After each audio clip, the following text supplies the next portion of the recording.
When you're thinking about building your brand, your voice is super important.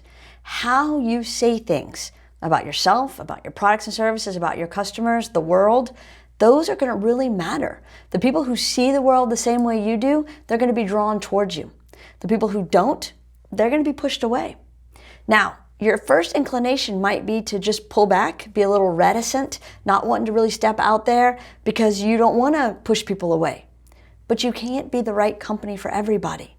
When you find your voice and you consistently share it, what you say and how you say it is going to be very important in building your brand. So you're going to want to make sure you've decided ahead of time, what's the approach you're going to take? Are you sarcastic?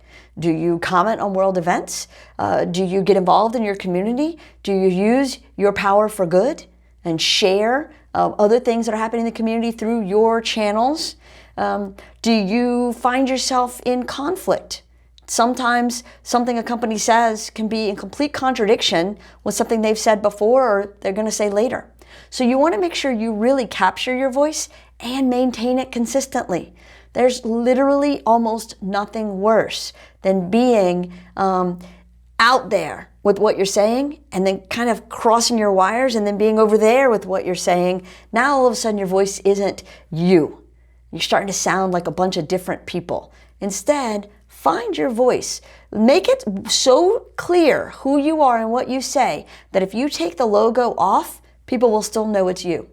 Think about this. During the Great Sandwich Wars, Chick-fil-A and Wendy's and Popeyes all were throwing some chicken sandwiches out there and had this big tweet conversation, right? Well, if you took off their names, you could still clearly see which of those three companies was posting which messages. When I say find your voice, that's what I mean.